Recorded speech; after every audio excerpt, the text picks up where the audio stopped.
موسیٰ علیہ السلام نے پوچھا یا اللہ جب تو ناراض ہوتا ہے ہمیں کیسے پتہ چلے کہ تو آج کل اپنے بندوں سے ناراض ہے؟ تو اللہ تعالیٰ نے فرمایا جب میں ناراض ہوتا ہوں حکومت بے وقوفوں کو دیتا ہوں، اجعل الملک فی صفہائہم، حکومت بے وقوفوں کو دیتا ہوں، والمال فی بخلائہم، اور پیسہ بخیلوں کو دیتا ہوں جو ذرا گن گن کے خوش ہوتے رہیں، اور بارشیں بے وقت کرتے ہیں، بارشیں بے موسم کی ہو جاتی ہیں، پیسہ بخیلوں کے پاس، حکومت نکموں کے پاس۔ کہ اللہ جب تو راضی ہوتا ہے تو اس کی کیا نشانی؟ کہ اس کی نشانی یہ ہے کہ اجعل الملک فی حلمائہم، حکومت سمجھدار اور نیک لوگوں کو دیتا ہوں، والمال فی سمحائہم، اور پیسہ سخیوں کو دیتا ہوں، اور بارشیں وقت پہ کرتا ہوں۔ تو موسیٰ سمجھو میں اپنے بندوں سے راضی ہو چکا۔ تو اطعام الطعام میں اشارہ ہے سخی بنو، سخی بنو۔ اللہ تعالیٰ کی ایک وی آئی پی جنت ہے جس کا نام ہے جنت الفردوس۔ اللہ نے باقی جنتیں بنائیں کن کن کن، جنت الفردوس بنائی اپنے ہاتھوں سے۔ کیا چیز بنائی ہوگی؟ تو اللہ نے کہا وعزتی وجلالی لا یجاورنی فیکی بخیل، اے جنت مجھے اپنے عزت و جلال کی قسم تیرے اندر بخیل نہیں جا سکتا، مرد یا عورت بخیل نہیں جا سکتا، سخی جائے گا، بخیل نہیں جا سکتا۔ بخیل سے اللہ کی دوستی لگ نہیں سکتی اور سخی سے ٹوٹ نہیں سکتی۔ شیطان کہتا ہے میں عبادت گزار اور بخیل ہو تو مجھے کوئی ڈر نہیں لگتا، یہ آپ ہی ماریا جائے گا، ایک دن آپ ہی جاوے ڈھانا ہے، یہ جو پیسے کی کشش اس کو مار دے گی۔ اور نافرمان سخی سے ڈرتا رہتا ہوں کہ پتہ نہیں کب بخشا جائے، پتہ نہیں کب بخشا جائے، کب سخاوت کو اللہ پسند کر کے چلو پار کرتا۔ اچھا، جبریل پوچھتے ہیں یا رسول اللہ مل ایمان، ایمان کیا ہے؟ تو آپ نے فرمایا ان تؤمن باللہ وملائکتہ وکتبہ ورسلہ وبالبعث بعد الموت۔ ایمان عقیدہ، اللہ پر، فرشتوں پر، کتابوں پر، رسولوں پر، موت کے بعد کی زندگی۔ یہ مدینے کا سوال ہے۔ اب آخری حج کا سوال ہے یا رسول اللہ مل ایمان۔ پہلے سوال کرنے والے جبریل ہیں اور یہ سوال کرنے والے عمر بن عبس ہیں۔ یا رسول اللہ مل ایمان، ایمان کیا ہے؟ تو آپ نے کیا جواب دیا؟ الصبر والسماحہ، الصبر والسماحہ۔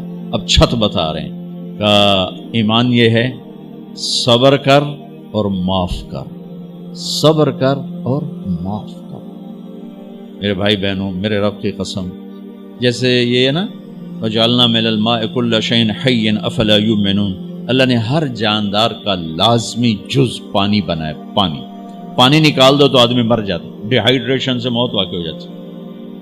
ہر جاندار کا لازمی جز پانی، دین کی تمام صفات کا لازمی جز صبر، صبر نکال دو تو سارا دین کچرا بن جاتا، صبر نکال دو۔ تو میرے نبی نے فرمایا ایمان کیا ہے؟ صبر کرو، معاف کرو۔ معاف وہی کرے گا جو صبر کرے گا، جسے صبر نہیں آتا اسے معاف کرنا بھی نہیں آتا۔ تو ایمان قیامت کے دن اعلان ہوگا صبر والے کھڑے ہو جاؤ، تھوڑی سی جماعت کھڑی ہوگی، بلکہ چلو جنت میں جاؤ۔ ان کو اللہ بغیر حساب کے جنت میں ڈال دے گا۔ اور جب آپ صبر کرتے ہیں تو ایک طاقت بنتا ہے، لوگوں کی منفی چیزوں کو آپ اپنے اندر سہتے ہیں، برداشت کرتے ہیں۔ صبر اس کو پروسیس کرتا ہے، پھر وہ طاقت بنا کے آپ کے اندر سے باہر پھینکتا ہے، جو پہاڑوں میں سوراخ کر دیتی ہے اگر ہم صبر کرنا سیکھ اور معاف کرنا سیکھ۔ 21 برس قتل کرنے والوں کے منصوبے بنانے والے اہل مکہ، آپ نے ایک بول پہ فرمایا جاؤ معاف کر۔ کمال، 21 برس قتل کے پیچھے پھرتے رہے۔ جنگ خندق کے فوراً بعد مکہ میں قحط آ گیا، تو ہمارے نبی نے 300 دینار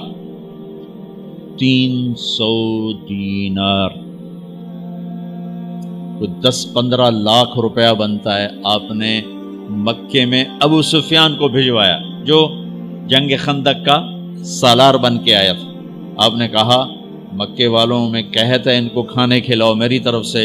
تو ابو سفیان کہنے لگے واہ محمد تیرے قربان جاؤں، ہم تجھے قتل کرنے کے پیچھے پھر رہے ہیں، تو ہمیں کھانے کھلاتا پھرتا ہے. یہ میرے نبی کے اخلاق ہے، میرا نبی کو معاف کرنا ہے. آپ سوئے ہوئے ہیں، آپ کی تلوار اٹھا کر ایک بدو نے آپ کے پسلی میں ماری، آپ اٹھ کے بیٹھ گئے، تو کہنے کا کون بچائے گا، یعنی میں تیار ہو جا. تو آپ نے کہا اللہ. آپ نے کہا اللہ، تو اس کا ہاتھ کانپا اور تلوار گر گئی. تب آپ نے اٹھا لی، آپ نے ایسے سیدھی کی، اب تو بچا، تو بتا تجھے کون بچائے. تو کہنے لگا میں تو ہی بچاونا ہے، اور کہیں بچاونا. تو آپ نے کہا کلمہ پڑھتے ہو؟ کہنے لگا نہیں پڑھتا. اب تو آپ اس کی گردن اڑوا دے، یہ خود ہی اڑا دیتے جو کہہ رہا میں کلمہ نہیں پڑھتا ہوں. قتل کے ارادے سے آنا ہی اس کے قتل کے لیے کافی تھا. آپ نے فرمایا کلمہ پڑھتے ہو؟ کہنے لگا نہیں. آپ نے کہا جاؤ معاف ہو جاؤ، جاؤ معاف ہو جاؤ. صحابہ کے سامنے جاؤ معاف ہو جاؤ. بھائیو، انسان اور خطا لازمی ہے، اگر معاف کرنا نہ سیکھا تو ہم خود ہی دکھی ہو کے رہ جائیں گے. لوگوں کے زخم بھلا دو، اللہ پہ ڈال دو، اللہ صلہ دے گا، زندگی پرسکون ہو جائے گی. دیکھو ہم اپنے یہ کرتے پر داغ نہیں لگنے دیتے، اپنے بس سے داغ. کھانا کھانے بیٹھو نیپکن، یہ دیکھو ابھی نیپکن پڑے ہوئے اے رکھو اگو رکھو توڑے چولے تو کوئی سالن نہ ڈھے پاوے، ٹھیک یہ تو پھر بھی دھل جائے گا. لیکن یہاں داغ لگا، کبھی نفرت کا، کبھی غصے کا، کبھی انتقام کا، کبھی حسد کا، کبھی بغض کا، کبھی کینے کا. انسان سب سے زیادہ اپنی ذات سے محبت کرتا ہے. یہ معمولی سے کپڑے کو داغ سے بچاتے ہو، جو سب سے قیمتی چیز ہے دل جو بادشاہ ہے، اسے بھی تو صاف ستھرا رکھو. جیسے ہم لاکھ زور لگا لیں، ہم کپڑے کو میل سے نہیں بچا سکتے. لاکھ زور لگا لو، لوگوں کے منفی رویے آپ کو توڑے بغیر نہیں چھوڑیں گے. لہذا کیا کرو؟ نبی والا معاف کرو، معاف کرو، دل کو صاف کرو، دل کو صاف کرو، دل کو صاف کرو، صبر کرو، معاف کرو. میرے نبی نے فرمایا، میرے بیٹے انس ایک بہت بڑی سنت بتاؤں، بہت بڑی سنت. داڑھی سنت ہے، پگڑی سنت ہے، سفید لباس سنت ہے. بہت بڑے کا لفظ مجھے یہیں یاد ہے، ہو سکتا ہے کہیں اور بھی ہو. میرے بیٹے انس ایک بہت بڑی سنت، اگر تو یہ سنت پہ عمل کر گیا تو جنت میں میرا ساتھی ہو جائے گا. جو بھی کر لے، جو بھی، وہ جنت میں میرا ساتھی ہو جائے گا. ذالک من سنتی ومن احب سنتی فقد احبنی ومن احبنی کان معی فی الجنہ. میرا جنت کا ساتھی جو اس سنت پہ عمل کر گیا. کیا ہے یا رسول اللہ؟ یا بنی ان قدرت، اگر تو کر سکے. اشارہ ہے کم تنو اوکھا دسن لگا، سوکھا نہیں ہے. ان قدرت، اگر تو کر سکے. ان استطاعت، دو لفظات کہ بیٹے کام اوکھا ہے لیکن دیکھو تمہیں ملے گا کیا. جنت نہیں، جنت میں نبی کا پڑوس ملے گا. ایڈا وڈا کام تیرا نا دیکھو نا، 4-5 لاکھ نالتا اتنے ہوں ایک گز نہیں لبدا.